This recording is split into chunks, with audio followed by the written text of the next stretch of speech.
But I think it's time, Aaron. What do you say? I was going to say, you know what else is happening right now? Right now? Round 1 of the Pokemon Video Game World Championships, Rose. Right now? Right now. Let's get right into it, as we are going to be featuring Paul Ruiz from Ecuador versus Eric Rios from Spain. This is going to be such a fun matchup because, first of all, two of the most legendary players in VGC history. Paul Ruiz, of course, getting top 4 at the World Championships and then winning the World Championships in back-to-back years. Considered to be such a phenomenal player representing Latin America. He has so much pride for his home region, and it's amazing to see him back here on the world stage. And what I think is really cool is he is using a restricted duel that is not exactly the most common. It's going to be the Miraidon and the Calyrex Shadow Rider, of course, both very powerful, fast special attackers. And I think something that's really going to help amplify that, we talked about this a little bit backstage, not only do you have the Friend Guard from the Clefairy that's going to help make sure that both of these Pokemon are taking a little bit less damage, but you also have Helping Hand from the Clefairy to help boost up that damage, as well as Fake Tears on the Whimsicott. So you're dropping the special defense of an opposing Pokemon that really makes sure that that damage goes through from that Calyrex or Miraidon. Absolutely. I think coming into Worlds, a lot of people had Clefairy plus Calyrex Shadow Rider pinned, as you really have to respect this combination. But what I like about Paul's team is normally with these Clefairy Calyrex teams, it takes a little bit of time to get set up. You do have the Incineroar to help support that with Fake Out as well. But like you said, Rose, there's Fake Tears on Whimsicott, and this actually solves for a lot of problems because it means you can just lead Whimsicott Miraidon, Whimsicott Calyrex Shadow Rider, just go for Fake Tears and immediately threaten a one-hit knockout. This is Choice Scarf Miraidon, so it does not hit as hard as those Choice Specs Miraidons, but once you throw Fake Tears on top, it's like, hey, I outspeed you and I'm gonna KO you. How great is that? It doesn't get much better, but for Eric, it's going to be something he really has to play around. As you talk about this Miraidon and Shadow Rider Calyrex combination for Paul, something else that's a little bit uncommon for us to see is going to be the Calyrex Ice Rider next to the Koraidon. Talk a little bit about anti-synergy with these two Pokemon. An Ice type in the sun? You're really gonna boost up those Fire type moves for this thing? Well, the way to get around that is certainly that Water Terra, as you see. This is also an uncommon restricted duo, so I think it's really cool to see at the World Championships, are players going to rely on what's been successful throughout the season? Are they going to try something new? Koraidon plus Ice Rider was this newer duo that popped up because 2015 World Champion Shoma Honami actually brought it to a big tournament over in Japan where he finished in 2nd place. This team has a lot of unique elements of it as well, whether it be the Imprison on Calyrex instead of Trick Room. You've got Taunt, Normal Terra, Fluttermane. I think this is going to be a key player in this matchup because you're going up against Calyrex Shadow Rider. And of course, you have the Fluttermane Koraidon combination. That's actually the first thing I want to point to here. How does Paul actually respond to this? Because you've got Focus Sash and Normal Terra on Fluttermane, and you've got the Fire Terra Clear Amulet on Koraidon. So these two next to each other, having won the European International Championships on Wolf Glick's team, it's an incredible duo. And I think for Eric, it's a really good starting point for him to consider. I would have said maybe you bring the Rapid Strike Urshifu if you're Paul. You've got the close combat if there's some way that you can bait out the Terra. But then at the same time, why are you bringing the Rapid Strike if you're going to just have Wet Noodle Surging Strikes in the sun? I definitely think like it is going to be a tougher call. So I wonder where Eric will decide to kind of bolster maybe the Fluttermane. If you really expect that's going to come, then Paul, do you have to just kind of force the Fluttermane to Terra and then try to take advantage of it that way? Yeah, I think being able to force a Terra out is going to be really, really crucial in this game. It's like, okay, if you are able to bait a Terra out of the Fluttermane, then it turns normal type. Okay, then obviously it's immune to the Astral Barrage, but then you have a lot of other options available to you. I think the other thing to think about is if Koraidon goes for that Terra, it means Fluttermane can't Terra, right? So if it's Fluttermane Koraidon early and you bait out a Terra from Koraidon, suddenly then Astral Barrage becomes a lot stronger. And so, yeah, I think this is not, in my opinion, the easiest matchup for Paul because the Fluttermane Koraidon duo already exerts a lot of pressure. Eric doesn't necessarily have to lean into that immediately either. And the other question I have is Miraidon even that good in this matchup, right? It does not do the most amount of damage. So there it is, Fluttermane Koraidon. Eric saying, Paul, you need to prove to me that you can actually beat this combination. Yeah, this is going to be a tough one. You're going to see that Koraidon set the sun not only to be able to give it a boost to its own damage output, but also to set the photosynthesis for this Fluttermane. And we are going to see that it's going to get a speed boost. So this Fluttermane is going to be ultra fast, already going to be able to threaten a Shadow Ball into this Shadow Rider Calyrex. You might feel forced to have to go for a Terra now. Exactly, yeah. I think this is really interesting. Incineroar always has the free Fake Out into Koraidon, right? And as you see, Calyrex is bulky here, and it's able to go for a Terra to get around that Shadow Ball that you called out. So one of the key things I am curious about here is with Koraidon, do you protect? If you protect, you are vulnerable to Incineroar, switching out into Whimsicott, pressuring with Encore immediately, and oh, look what Paul just locked in. So turn one is already spicy, right? Because if you are Eric, you don't have to protect your Koraidon. You can just go for something like an Icy Wind, Fire Terra, Flare Blitz into Calyrex, and so this game could go crazy so quickly on this turn one. Paul going for this gamble, saying, I think you're going to protect Koraidon. Does Koraidon protect right now? Incineroar is going to switch out, and we will see this Whimsicott take its place, but is this a play that's going to get punished? As we see the Terra go, what happens after this? Eric is going to be the first to respond with the speed of this Flutter Mane. This is going to be exhilarating. It's like if Eric decides not to protect Koraidon, just attacks, it could be absolutely huge. And if he protects, it is the protect. So Paul manages to get, he baits out the protect, and now you've got Encore Whimsicott on the field. And you also didn't actually terrestrialize this Flutter Mane. So this Calyrex, while it is going to be taking Moonblast, it does get that special defense drop, which is a small % chance of happening. You're going to be taking an Astro Barrage, bringing this Flutter Mane down to its focus sash. It's going to be so easy now to clean it up later. I think this is what makes the matchup so tricky for Paul, because even though he got turn one right, it still looks kind of scary. That special defense drop, by the way, a big deal, because now Calyrex is vulnerable to fainting. Flutter Mane is faster. So if you are the Whimsicott right now, you can go for Tailwind or you can go for Encore, but you can't go for both, right? So Eric knows that, okay, my Koraidon is threatened by Encore. He might switch it out. If he does, then of course, Paul can capitalize by setting up Tailwind, giving Calyrex the speed that it needs to outspeed Flutter Mane. Eric might decide to just actually stay in with both Pokemon here as well. And so, yeah, Paul, as you see here, is going to lock the Encore, make sure that Koraidon can attack, but Flutter Mane actually pivots out, does not even bother attacking. Maybe just saving the Flutter Mane for a little bit later if you expect something to be in the back, or it's a good sacrificial piece if you think you want to pivot out later. It's the Incineroar now getting revealed as Eric's third Pokemon in this first game, as Paul is also going to follow that up with a switch of his own as Incineroar comes back in. This clear amulet from this Koraidon has already put in double duty here. Absolutely. One of the other things, by the way, from Paul's end is, first of all, no Terra on, or no switch here on the Koraidon, right? And so Paul is baiting this so well. He gets the Whimsicott in on turn one, and now he's going to Encore into Protect. I think Eric was hoping for the Shadow Rider to target the Flutter Mane slot. Paul does not fall for it, and now you are stuck with this Encore Koraidon on the field that has to either keep going for Protect or pivot out, and the Terra has been committed as well. So Paul has been playing lights out to start this game in what I think is a unfavorable matchup, and the point I wanted to call out is there's no Miraidon in the back for Paul. It's actually that Urshifu. Oh my gosh. Well, I guess maybe Paul sees something that we clearly don't with this Urshifu coming into the matchup, but that's certainly going to be a nice piece to have at the end of it all. And Eric really in a tough spot. I guess the good thing for him is it's going to be Incineroar and Whimsicott. How much damage can you really expect? Is there anything that Eric has brought that could take it? Either of them. Absolutely, and the other thing you have to think about is Eric's Incineroar is actually a pretty huge offensive threat, right? You've got the Sun boosting your Flare Blitz, so you can Flare Blitz the Whimsicott slot and basically do a ton of damage. This is where if you had Miraidon instead, as Calyrex comes in, but if you had Miraidon instead, Whimsicott switching to Miraidon would feel really great, but that's not the case right now, and so Eric can threaten with a knockout immediately this turn, but it's just fake out onto the Incineroar. Eric has been playing pretty safe, all things considered, for how these first couple of turns have gone, and Whimsicott gets a free Tailwind off. Of course, because it has that Covert Cloak, you're not able to fake it out anyway, so at least you're able to stop the damage from the opposing Incineroar, and your Calyrex comes in for free. But at what cost now that Paul does have this Tailwind set up?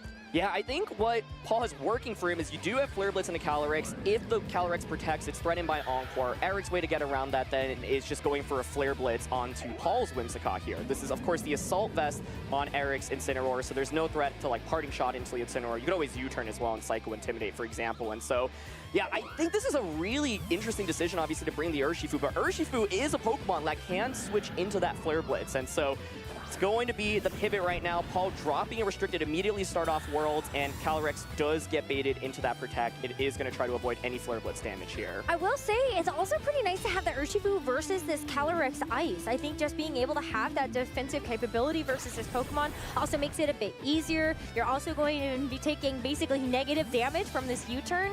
But now Eric with this Protect gets to bring something else in that might be able to fare a little bit better. It's going to be the Koraidon now that it's shaken taken off that Encore, it's not going to be locked into the Protect. Dual restricteds now out on the field against two of the most common non-dual restricteds. Tailwind, of course, is set up, and so Paul has been playing super, super well, but he's still looking for damage, right? And right now, it's probably tempting to double up into the Calyrex. The Calyrex, of course, can pivot back out into the Incineroar. Getting that U-turn off into Urshifu was a really big deal because, of course, it broke the Focus Sash as well. And so this is still quite scary. Tailwind is set up, but this is the problem with Urshifu that we were talking about. You're not going to do a ton of damage given that the sun is up, right? So Paul is like, okay, if I go for a Surging Strikes, maybe I do like 40% to something, but then you just threaten me with a one-hit knockout in return. So let me pivot out my Incineroar, let me stall out the last turn of Sun, and then go from there. But this is a big turn potentially for Eric. He can capitalize off this, and Whimsicott is so vulnerable to the damage from the opposing side that I think it's likely it will just fall here. Paul goes for the Detect onto the Urshifu, but it's going to be the collision course from this Koraidon into the Whimsicott. There's no downside versus the close combat that's going to drop your stats. You're just doing a ton of damage. But the Calyrex decided to go for a Leech Seed into the Urshifu. Protect, making sure that that doesn't land.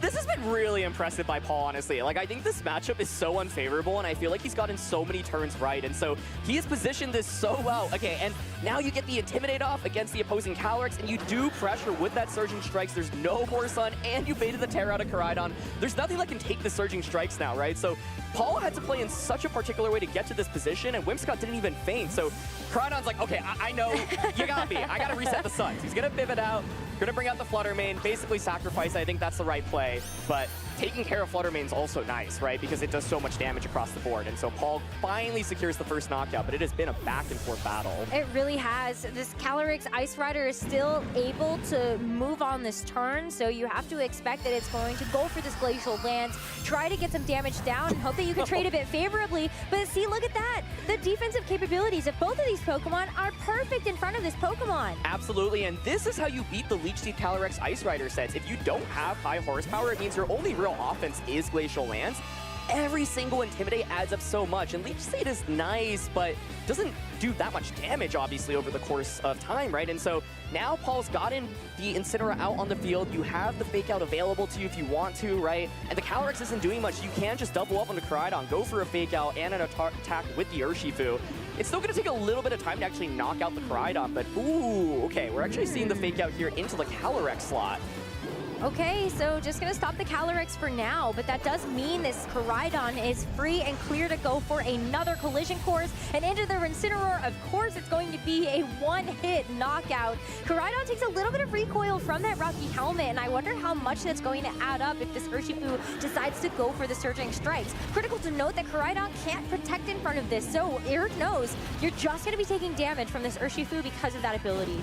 I love how this is played out for Paul, because now you just get the free switch into your Calyrex Shadow Rider, and you have Astral Barrage pressure, right? I feel like the way Paul positioned this game was actually a masterclass in VGC, and you would think, oh, Incineroar going down here doesn't feel that great, but you've already gotten the Intimidate onto Calyrex, right? And you could have gone for a Fake Out onto Koraidon, but by actually letting the Koraidon get a knockout now, you can switch into that Calyrex. And so, I mean, this has just been a beautiful game by Paul, and Urshifu, not the most intuitive Pokemon to bring into this matchup, but he made it work so well.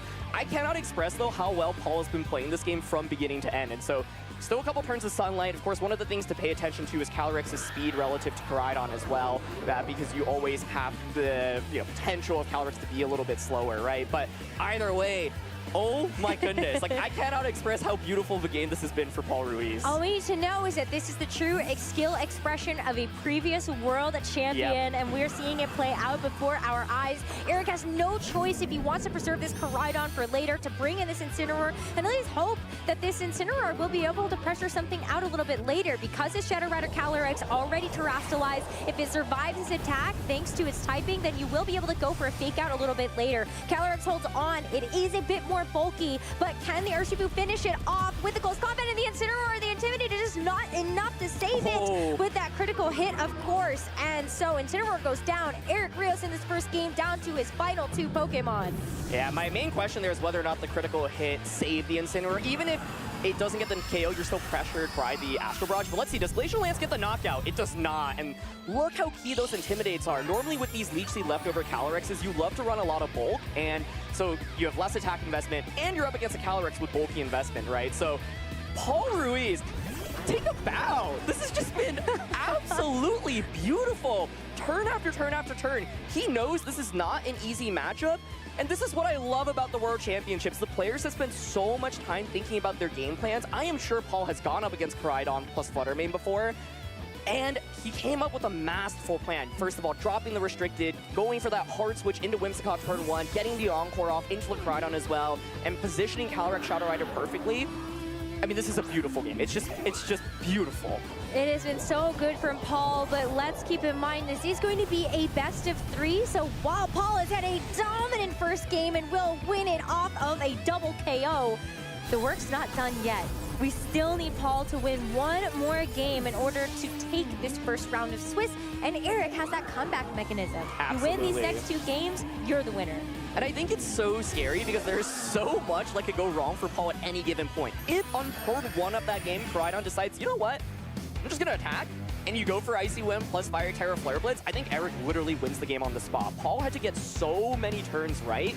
But this is what it looks like to win in what I would consider an unfavorable matchup. You have to find clever ways to maneuver, and Paul did exactly that. You know, goes for the gamble of dropping the Miraidon, brings the Urshifu, and Urshifu was so critical in this game, putting on so much pressure with that Surging Strikes. And so I think going into game 2 now, if you're Eric, you're probably like, okay, I feel like my Pokemon are actually really good here. I just need to sharpen up a little bit. If I get like the Encore turn correctly against Koraidon, or if turn 1 I just attack, it looks like a different game. My main question from Paul's end is he actually did not bring that Miraidon. Does he want to potentially leave it in? Because I think it is still bringable in this matchup. It would be so interesting to see, especially because maybe you can forego something like the Tailwind on the Whimsicott just because you know you have that Choice Scarf attached to the Miraidon. And can you get enough damage out with something like multiple Draco Meteors? The Electro Drift is still going to be pretty valuable for just making sure that the Electro Drifts are even better. But does that help out? Like, if Eric brings a Raging Bolt, do you really want to set that up for that Bolt? Absolutely, and I want to go back to that Urshifu pick because I think in Team Preview, like, it looks like it's just so tough into everything, right? You're facing down the sun, obviously, but one of the nice things is close combat's damage, of course, is not reduced by the sun. And we saw that close combat into the Incineroar, right? You have to be really smart about how you position your Urshifu, but it makes a lot of sense because the rest of Paul's team, if you're not going to bring that Miraidon, it's like Calyrex is never going to do enough damage into the Assault Vest Incineroar. And so, like, the only way you can actually damage Assault Vest Incineroar is getting a close combat off into it. And so, yeah, like, it feels bad when you have to bring Urshifu into this matchup, but Paul showed how you can make it work. I think if you're Eric, you've got to be thinking about that a little bit as well. If I can eliminate Incineroar a little bit earlier, then that opens the door. Or if you can eliminate Urshifu, opens the door for Incineroar. But here's a run back of Fluttermane and Koraidon. How does turn 1 play out, though? That's where we're going to need to see those adjustments from Eric to make sure that Paul doesn't start to sneak away a win again in the second game. And that kind of just starts out with, like, Fake Out. Can you do Nasty Plot here for Paul? I think Nasty Plot would be cool, a little bit flashy, though, mainly because it is not, like, that important to get the boost right now, right? And so This is what's so fun because even though we saw the exact same leads, Eric right now has got to be a little bit scary. He's like, oh my goodness, you actually called me out in game 1, and what if you just switch into Whimsicott again, right? You see, Paul here has also indicated something different. He's going just for that fake out. He's saying, you know what? Just gonna go for damage here because if you're Eric, you also have to be scared about eating up a, you know, fake out plus a Draining Kiss, for example, from Calyrex immediately. So, yeah, one of the questions is what Terras. I think in the last game, Paul was able to bait out that Fire Terra really well. Fluttermane normal Terra is going to be really, really nice against a potential Astral Barrage, right? But here we go. Okay, well, first Terrestrialization getting used in the second game. We'll go over to the Shadow Rider Calyrex again, removing its weakness that it would have to the Shadow Balls from that Fluttermane on the other side, and it's also going to be boosting up some damage from, let's say, a Draining Kiss. But Eric's not going to fall for it. He's just going to go for the Protect again onto the Koraidon, and since there's no switch into the Whimsicott, at least this Protect will protect this Koraidon from the fake out from the Incineroar. But with the Moonblast, it's actually a pretty good turn here for Eric. Yeah, I think if you're Paul, the best case here is Koraidon not protecting, you just get a ton of damage immediately. This is still not a bad position where you bring the Fluttermane down quite low, but it feels like Calyrex is still such a crucial Pokemon for Paul, and you've obviously taken a lot of damage. And now this next turn, you're threatened by Icy Wind plus Collision Course or Icy Wind plus Flare Blitz. We see what Paul's opted for in the back, by the way. There is no Whimsicott. It's actually that Clefairy adjustment this time around. And so Clefairy is nice for defense, but it's not very good from an offensive standpoint. Calyrex has to do so much of the heavy lifting in this game because, once again, there is no Miraidon. And so if you're Paul, it's not a bad turn one, but where do you go from here? You are threatened by a lot of damage from the opposing side. And so do you go for example, a hard call out thinking, you know what? He's going to try to target my Calyrex down. I'm just going to attack with it. Or do you protect and try to, finish off the Flutter Mane like Paul's thinking about? You could also protect switching Clefairy. So this is still so scary for Paul. And what is this Koraidon going to do? We do have another Terrestrialization. It's going to be for Eric this time around, and the Koraidon, again, just like that game number 1. It's going to make it a little bit less vulnerable to things in the future, but especially if you're already thinking ahead, and it's like, well, there's an Urshifu that might be waiting in the back. That was a little bit better. Protect here onto the Shadow Rider Calyrex from Paul as the Flutter Mane just goes for the Icy Wind. Is it Collision Course is the question, because if it's not and Paul's able to just eliminate Flutter Mane, it's an incredible turn. We saw the Flare Blitz lock into Flutter Mane, so let's see. Is Koraidon going for Collision Course? It's the Flare Blitz! Paul is just getting call after call correctly. No way! That means that the Shadow Rider Calyrex is going to be around for a little bit longer, and this Flutter Mane can't do anything else in this second game. Eric has already lost a Pokemon in the first couple of turns of game 2. Oh my goodness. I mean, to have an Incineroar out in the field against a Collision Course Koraidon, right? To have the guts to go for that. No way. Yeah, I think in that position, it makes sense for Eric. He recognizes, okay, if you get greedy and I just knock out your Shadow Rider, I'll probably just win the game on the spot, right? And so once again, Paul still has his work cut out for him. He's gotten a lot of turns right, but once again, the damage lies so heavily on Calyrex Shadow Rider. And so now you've got the Incineroar in from Eric's end. You can obviously fake out into the Shadow Rider slot. Koraidon has a very free Collision Course that it can take on Incineroar, so this turn, I think Eric should be able to respond with some offense. But then I wonder, though, do you actually just switch out the Calyrex here? I think Eric should identify now that it's going to be a lot of eggs into this Calyrex basket. So is that something that Paul can actually use against Eric? I know my Calyrex is public enemy number 1. Yeah, and the main question I have here from Eric's end is, do you still target the Calyrex slot? Yeah, you have Collision Course onto Incineroar, but do you actually want to take that knockout? Because Incineroar is not that scary right now, right? So Clefairy comes out, Paul is trying to set up for success, and it's actually going to be the Flame Charge coming out here, which crucially will give Koraidon a speed boost. It will now outspeed that Calyrex Shadow Rider, but of course the Clefairy won't faint from it. Yeah, it's actually taking a lot of damage, though. I mean, that's about 50% as soon as it switches in, thanks to the double up of that Flame Charge as well as the U-turn. And it's also going to give Eric a positional advantage. You're going to have to reveal that 4th and final Pokemon of the game, but the Raging Bolt adjustment, what a good call. Are we even playing Regulation I? It's one restricted from both sides. Koraidon on one, Shadow Rider on the other. And, I can't help but think, wow, okay, if there was actually Miraidon now, it'd be really good because you don't have to deal with the Ice Rider. But obviously, Paul didn't bring it here. And so if we go to a Game 3, I think that's something that he might be thinking about as an adjustment. But right now, got Clefairy out on the field. This is still so scary because Paul's damage only really comes from either the Calyrex or that Urshifu if you're able to position it in. He is not able to do much damage this turn. You've gotten rid of the Clear Amulet on the Koraidon, right? So now you could go for something like a Follow Me into a Parting Shot. Question is, does Koraidon go for the Flare Blitz into Clefairy? Because then you could protect Clefairy and then just Parting Shot instead. So let's see.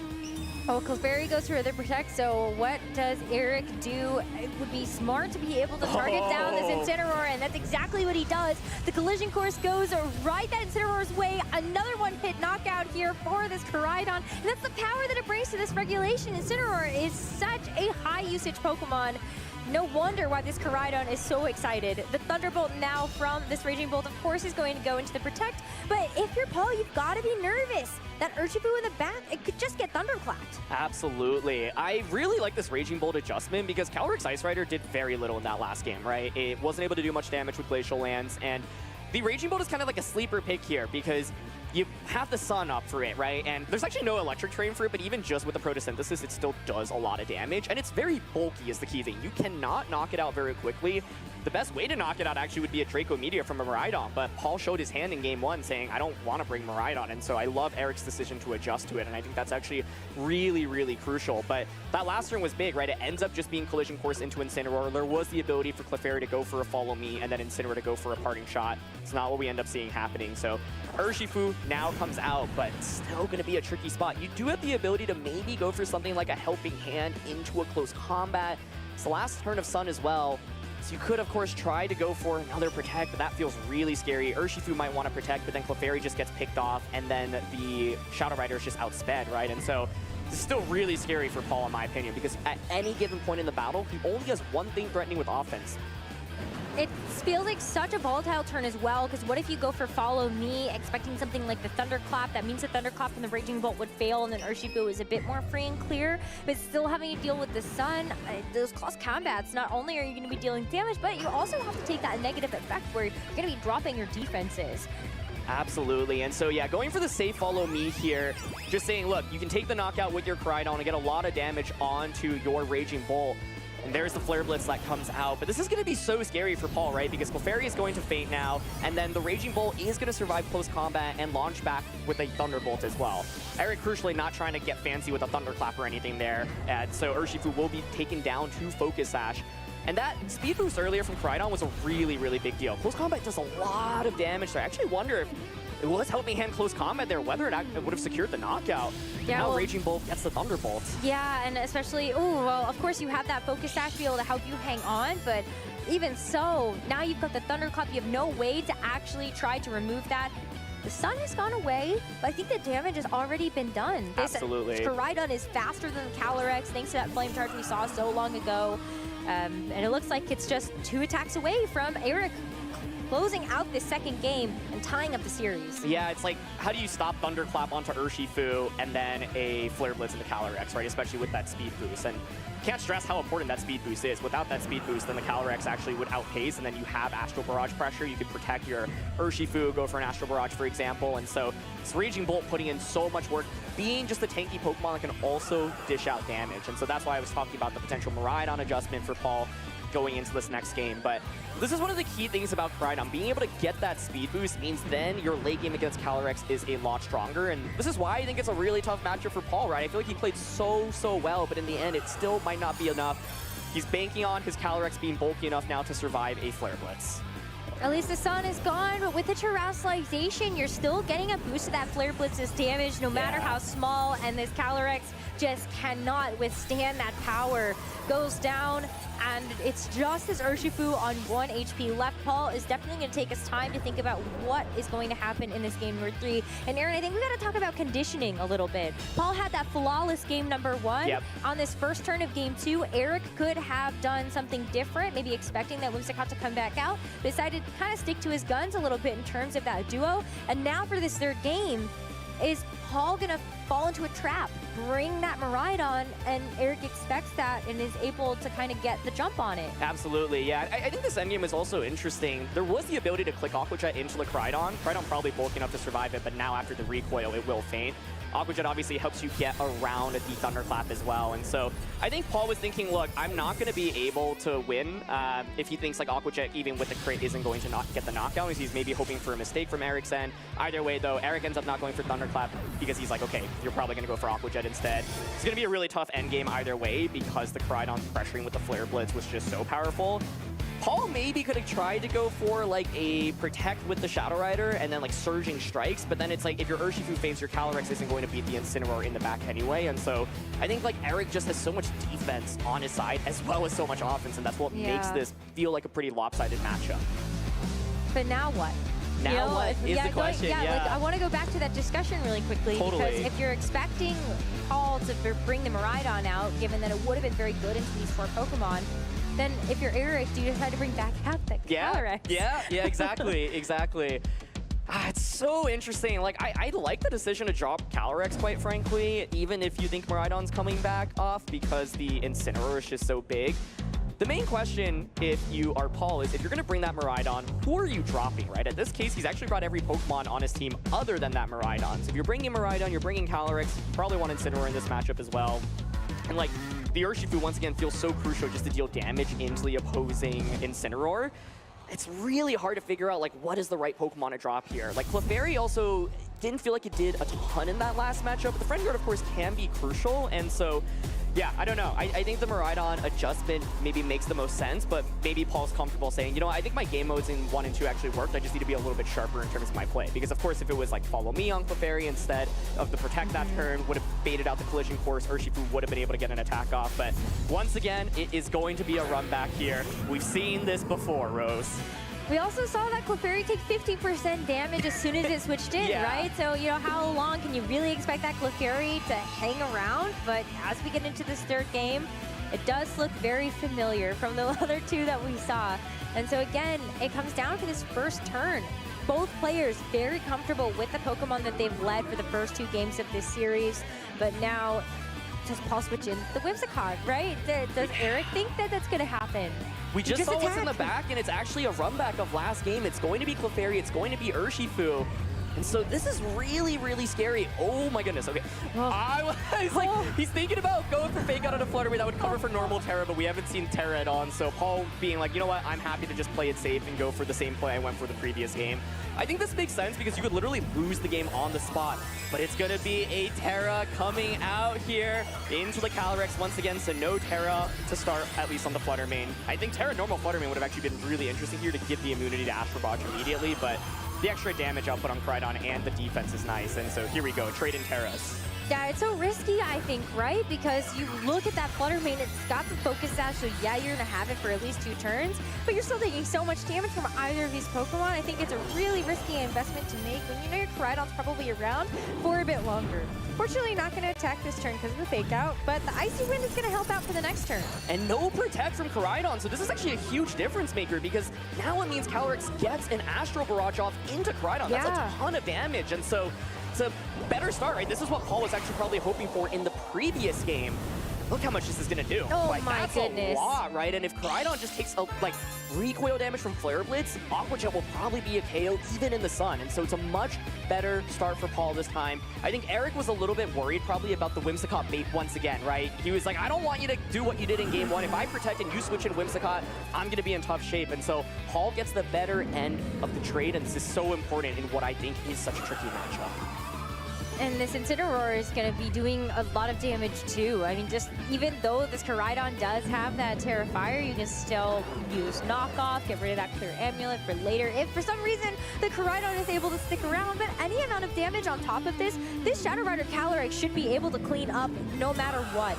Of course, Paul wants to keep it safe though, because with that Icy Wind, this Flutter Mane and this Koraidon are going to be very good. But the taunt into the Incineroar. It wasn't Parting Shot though, it was Flare Blitz. Yeah. Oh my goodness, okay, it's just Flare Blitz into Calyrex, so Incineroar is actually going to get an attack up. Can Flare Blitz and Sun knock out Koraidon right now? Oh, so close, but could you imagine? I think Paul would have been able to win the game on the spot off of just that 1 KO. Totally agree. But Eric still has his Flutter Mane and Koraidon around for one more turn. Let's see what he can get done with these Pokemon. Oh, Paul is so close, but also you still got to get there, right? Like the key thing is this Koraidon has lost 95% of its health. One single Flare Blitz, it will faint from recoil. It is now also an Aqua Jet KO range, and so I like how Paul played that last turn because he knew even if you collision course me, it's fine. I'll then get the free switch into Clefairy, then I can go for Follow Me Astral Barrage, right? And so I think, yeah, it looks flashy to keep an Incineroar out against a Koraidon. I think it makes a ton of sense here, similar to maybe what we saw in the previous game. Paul now recognizes, okay, I just protected that Calyrex. I am very, very vulnerable. But Flutter Mane also going to make the pivot out. Eric saying, I actually want to save this for the end game. And it's going to be his own Incineroar, and it's going to have a nice touch versus the Shadow Rider Calyrex, just because you also have the Assault Vest alongside that defensive typing. But Calyrex is also going to say, see you later. If this Koraidon gets taken out, then there is no way for the Shadow Rider Calyrex to be outpaced outside of something like the Flutter Mane. But with this Flare Blitz now, hopefully you're able to get off enough damage that you feel happy with this Koraidon sacrifice, and it is almost a one-hit knockout onto that Clefairy. That's a pretty good trade. Yeah, but crucially Clefairy survives, right? And so that is a really big deal in itself as well. I think because now Paul has positioned his Urshifu for success in this game, right? I think now that you've already eliminated Koraidon, it's going to be Incid, it's going to be Flutter Mane. The key question from Eric's end is it going to be the Raging Bolt or is it going to be that Ice Rider? But Eric, and it's going to be Raging Bolt, but Eric taking that gamble on turn 1 saying, I'm afraid of you switching to Whimsicott. Paul doesn't even bring the Whimsicott and so gets such a better trade, and now one of the main pieces of offense is eliminated from his end. But you still have to look at this Raging Bolt as such a key piece. Unlike Paul, who's really putting a lot of emphasis onto that Shadow Runner Calyrex, we already saw the damage that this Raging Bolt is capable of.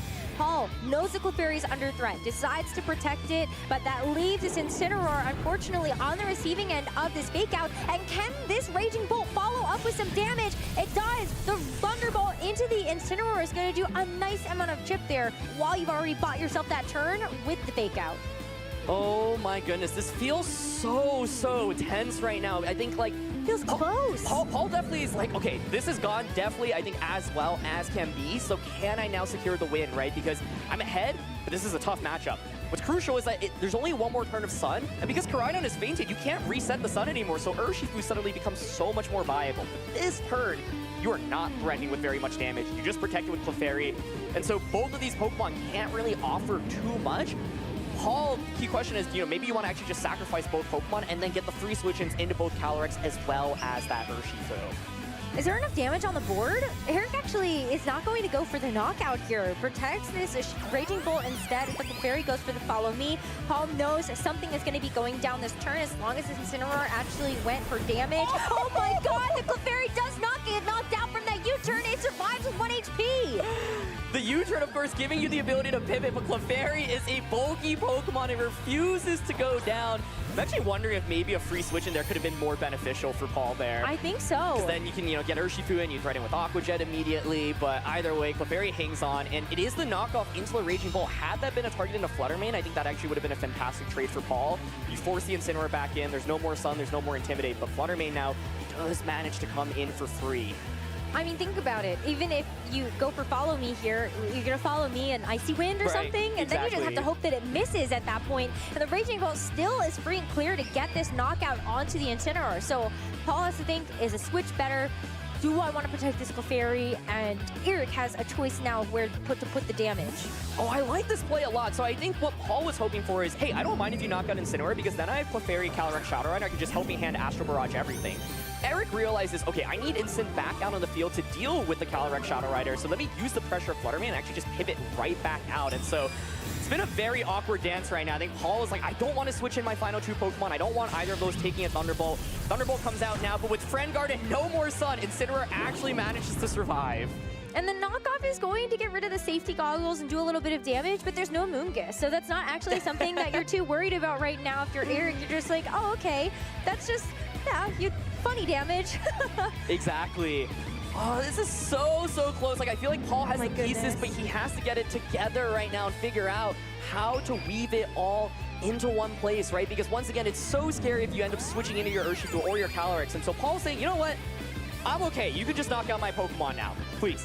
Let me get my free switch-ins. Please, just 1 knockout. Just 2 knockouts, please. The Thunderbolt finally finishes off his Clefairy, something that Paul has been hunting for a couple of turns now. And with the U-turn, that's another knockout. But this is it a little awkward? Now this Incineroar is not going to be in front of the Shadow Rider. Exactly, yeah. And also the Rocky Helmet's been kind of a big deal, right? You're getting chip damage onto the Incineroar, and that adds up when you're facing down a Shadow Rider in the back. And so, exactly like you said, Rose, now it's like you've got a Shadow Rider and you've got an Urshifu out next to each other, and it's Focus Sash Urshifu. I think this is the position that Paul is aiming for. You can't protect the Fluttermane either, and so something just like an Astral Barrage plus close combat right now feels so safe. Really does. I mean, you would have even looked at this Fluttermane with the Sun. You maybe go for something like that Icy Wind, but the fact that you have that priority move onto that Urshifu, this Fluttermane is going to go down probably without even getting a move off. And then the Raging Bolt, can it do enough? I suppose it could protect this turn, and you just let this Fluttermane get sacrificed, but do you really want to give this Calyrex a boost? Yeah, and I think it's like if you protect, you're facing down close combat pressure, so I think Paul has the pieces right now. Let's see how Eric deals with this, because I don't see an immediate response. I think your best bet is maybe switch Fluttermane out into Incineroar and then get a Thunderbolt off into Urshifu, and you're hoping you survive Astral Barrage plus close combat, but This is the dream position specifically because of that U-turn, awkwardly putting that Flutter Mane back out on the field. But wow, what a nice game by Paul here. And Eric losing that Koraidon. Yep, it's going to be the pivot. Losing the Koraidon so early and only getting damage onto the Clefairy was an amazing trade for Paul, and he has weaved this so nicely. So let's see. You can see the frustration on Eric's face. He knows that this is going to be a crucial last couple of turns, and it comes so close in this best of 3. The Raging Bolt's going to play it a little bit safe here. It's going to protect itself from this Astral Barrage from the Shadow Rider Calyrex, and critically, Eric is denying it a boost to its special attack for the future. But this Urshifu can punch right through that protect. And so how much damage can this Urshifu actually get off? It would have been a knockout into that Incineroar, but the Raging Bolt takes that okay. Takes it okay, but that's still a lot, right? And so, like, how are you ever dealing enough damage to Calyrex now? It's, yeah, I think you could pretty easily just double protect right now. I think the main question I have is that Raging Bolt in KO range from an Astral Barrage from Calyrex? Because if so, and you think it's going to KO, you can always double protect and then just Astral Barrage close combat the Incineroar slot, and you should be good there. And so, this has just been so massively handled by Paul. Like, being able to bring Urshifu and actually stall out the Sun from Koraidon has been beautifully played, right? And so good. The Urshifu is positioned for success, and once again, it's not easy to execute this because there's so much going up against Urshifu, right? Especially that Sun, but Paul recognizes that, plays to his win conditions. The safe double protect allows you to just get around the fake out this turn, and now it's just Astral Barrage close combat this next turn. Paul can taste it. A first round victory would help set the momentum and the pace for the rest of this tournament. And I know both trainers want it, but it's slipping away from Eric. After a good couple of turns in the mid game, Paul has turned it back around and is so close to being able to start off the World Championships with a win. And what Eric was going for is like, okay, maybe Paul makes a mistake and just like attacks with Urshifu. If so, fake out Thunderclap can actually work, and so that's what he was hoping for. But at this point, I think Paul should have the game secured. And once again, it was just getting the offense out perfectly. It's actually Thunderclap hoping for a crit, but even with the crit, you can see it's not going to be enough damage. It's so bulky, but Paul shrugs it off like it's nothing. The Astral Barrage gets a KO into the Raging Bolt, and the Incineroar is not going to be around much longer either. This Urshifu has set its sights on that final enemy there with the close combat. You get this Flutter Mane back in, but that's an Aqua Jet away from bringing Paul the victory. I think if you wanted to point to a match in VGC and you're like, oh, like, you know, matchups are such a big part of VGC. How can I ever win in a tough matchup? Show them this set. Because, I mean, this is first of all Eric Rios, right? This is an international champion, one of the greatest players of all time. Paul figured out a way to win here. I think if you look at these teams on paper, it looks so difficult. But this is what makes World so exciting. Paul knows, you know what, Koraidon is not in this matchup. I'm going to drop it. Brings the Urshifu all 3 games against this Koraidon Sunbase team and secures a round 1 victory here. What a way to kick off the World Championships in Anaheim for 2025. Paul Ruiz, the 2018 World Champion, comes in with a pretty okay season. I think for Paul Ruiz's standards, maybe not something that of a player of his caliber, I think he's been particularly happy with. Top 128 at NAIC, top 32 at LAIC. Of course, still a very impressive accomplishment to get a top 32 at NIC. But this is Paul Ruiz that we're talking about here. That's why he's a world champion, folks. Like, that's what the set. That's what it takes to be truly the best in the world. And I just love it. It was so beautiful. And like, you were talking about this, Rose, with conditioning, right? And that's exactly what happened. I think like turn 1, game 1, Paul's like, I know exactly what I'm going to do here. You are going to protect. I'm going to punish you from it. And then it just got into Eric's head, right? And so game 2, he does go for the safe protect. Game 3, I think Eric's like, well, I beat you in the last game. Surely you're not just going to go for the same thing again, right? But Paul just does it. And it works out brilliantly. And like, the Koraidon literally just gets one big attack off, and it's on that Clefairy specifically in this game. Koraidon is such a big piece of offense in this matchup, and yeah, I just think like Paul found this way to maneuver and have Urshifu and Calyrex perfectly out next to each other, conserving the focus sash this time. I think that's what Paul probably was thinking. Okay, last game, I made the mistake of just switching in my Urshifu, letting its focus sash get broken, so let me like try to wait even longer to get out on the field, and it works out perfectly. Oh my goodness. And even just a masterclass. Paul, you see Paul's face? He's like, oh, okay. Yeah. Well, I guess that's one way to end the game. Yeah. But, wow, what an incredible display of skill, though, and this makes me so excited for the rest of the day. I can't believe it. We've got 8 rounds of Swiss. It's going to be just absolute bangers all day long in terms of these matches.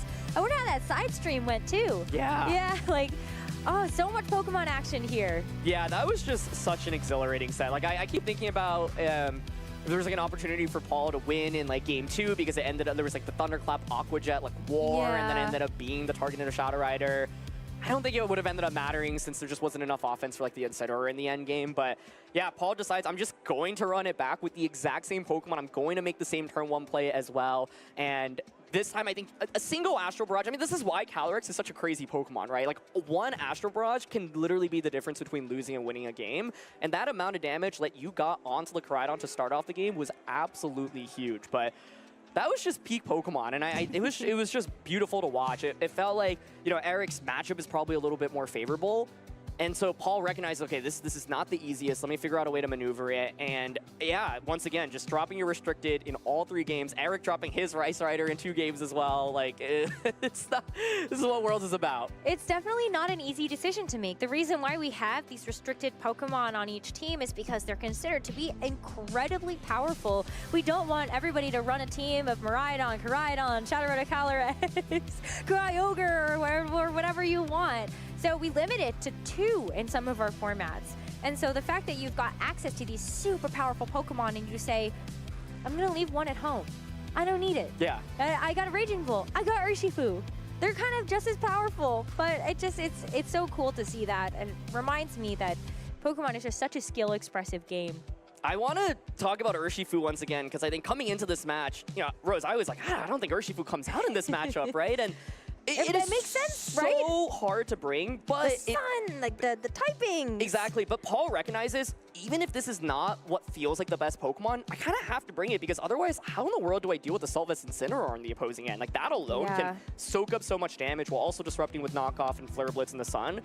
So Paul is like, okay, this probably doesn't feel great. I gotta bring the Urshifu, and Urshifu in some ways actually kind of felt like the MVP in so many of those games. It was able to just keep getting damage off of close combat, right? And so that's what makes these like dual restricted formats so interesting to watch and follow, because you have probably come up with such concrete game plans that it might play out very differently than if you were just like approaching this matchup for the first time. And this is the World Championships. These players have prepped so hard, and they know their lines generally against the top teams, right? And so, yeah, I think it was just so cool to see from Paul's end. And I mean, that game 1 in particular, it was just a masterclass. And can we talk a little bit about how Paul has actually navigated this double restricted format? Just to give people some context before we speak to him, at Santiago, he used Calyrex, Shadow Rider, and Koraidon with Chestnut, which is such a cool out-of-left-field Pokemon. And then he takes that core and adds Pachirisu to it for NAIC to get top 128. And now he's landed on something that is a bit more standard, but still has some really cool pieces to it. But I think maybe that it helps to give you a little bit more confidence than maybe some of these niche picks. Absolutely. I am so excited to hear from Paul there. I know that was an exhilarating battle, and I believe we have an interview ready with him. So let's go throw it down and hear from Paul. Thank you so much, Aaron and Rose. And honestly, thank you for the perfect setup. I'm here with former world champion Paul Ruiz, who had a top 128 finish at NAIC with Chestnut and Pachirisu. Feels like you're playing a little bit more seriously this time around. Well, yeah, I mean, I was playing seriously also at NAIC. I mean, probably you think, most people would think like, oh, you're bringing Pachirisu 10 or 11 years after, like, you are probably a little bit washed, but no, I mean, in a format where Miraidon's everywhere, and having that follow me with immunities is actually really, really useful. And unfortunately for the little baby Pachirisu, NAIC didn't go as well as I wanted. I did make day 2, and I was like probably 1 win away from maybe trying to get top cut. Some things didn't go my way, but I remember one of the rounds in day 1 Swiss, my opponent had a Samacinta Miraidon team, and he didn't bring the Miraidon at all 3 games, because he saw the Pachirisu, so it was doing his job. But yeah, I'm taking this tournament obviously seriously because of the World Championships, and yeah, I'm so happy that I managed to win on stream against Eric Rios, which is an amazing and super strong player that everyone knows about. Yeah, I don't want to give away all your secrets, but how have you been able to adjust to using so many different restricted Pokemon throughout this format? Yeah, I mean, I was always in the Calyrex Shadow Rider train. I'm a Shadow Rider believer. I think is the best restricted And I used Koraidon at NAIC. I had been using Koraidon for the entire, probably Reg I, right? And I feel like Koraidon is still really strong, but this time I wanted to change a little bit. I went with Miraidon. Miraidon didn't come to the set. We were playing basically Regulation G here, but I feel like it's also really strong, and I feel like playing with double restricted is a little bit difficult because, you know, sometimes you kind of have like that mindset that, hey, you have to bring both your restricteds every single time because it's a double restricted format. Otherwise, you're not, let's say, playing optimally or something like that. But I think one of the hardest things for everyone that is like trying to play this format seriously is understanding when you don't have to bring your other restricted and how you can actually play to the same level without it. And that was the hardest part. And I think, you know, when you have Pokemon like Fluttermane, Urshifu, Chi-Yu, Chien-Pao, Raging Bolt, sometimes you can make exceptions and just bring the others because they are sometimes even stronger for the matchup than the restricteds. Yeah, but looking back at that game one, I mean, it felt like you were really trying to clear the field for that Urshifu to take the win. It felt like towards the end of the game, you were just stalling out the weather, trying to align those surging strikes. Was that always the plan from turn one? Yeah, so it's a really difficult matchup because, you know, that team has a lot of different directions you can go for. Like, something that surprised me that I actually didn't read at the first time was that the Calyrex didn't have Trick Room. So in my mind, I was like, oh, this is those teams that have Trick Room Calyrex and like a fast mode. And then I was like, maybe it was like turn 2 or 3 when I was like, okay, what's the Calyrex moveset? Oh, it doesn't have Trick Room. So that changes a little bit. But I was initially preparing for like a, you know, the standard Koraidon Calyrex with the Trick Room option, even though it was not the case this time. But the team is really hard to play consistently all the time because it has a lot of different directions. I said Fluttermane Koraidon is I used Fluttermane Koraidon a lot before NAIC, and I understand how aggressive it can be. So my game plan was like putting pressure in the early game, and then knowing that like Urshifu, which could feel like a weird pick to bring against a team that has Sun, because of Aqua Jet, like Fluttermanes really need the Sash to be able to disrupt my team. But if you put it in 1 HP, then Aqua Jet is gonna always pressure it. And Urshifu is also Focus Sash, so I know I can at least get an attack off, and there's an Incineroar. If I can stall the Sun, I can Surge in Strikes. And if I cannot stall the Sun, well, I still have Close Combat, which is gonna do a lot of damage to everything that is not Fluttermane, right? And for Fluttermane, I have Aqua Jet if I manage to put it at 1 HP. So it was kind of like the strategy. I know that Eric's team, it was really tough, but I also knew that if I can stall Sun, like I'm gonna make his team really, let's say, less oppressive against me. And when I saw the Calyrex being the last one, I thought he was gonna go for Trick Room, and then I realized that it doesn't have Trick Room, so it kind of changed my plan in the late game. Yeah, well, it was a really incredible set, and I do want to make sure you have time to get to your next match. Do you have any shout-outs you want to give to anybody at home who might be watching? Yeah, of course. Shout out to my family, to my beautiful wife, to my little daughter, and all the Ecuadorian friends that have been, like, you know, helping me in the last month preparing for this tournament. And yeah, I'm really thankful for, you know, for being part of this small country with such a big heart and representing my region. I don't know how today's tournament is going to be. I'm going to try my best, but you know, I'm grateful that we had a really strong show here with Eric. I think it was a really good match. And yeah, shout out to everyone in the LATAM community also rooting for me. Yeah, the glory to Jesus. Thank you so much, Paul, and best of luck in the rest of the tournament. And to all y'all watching at home, we'll be back after a short break, so please stay tuned.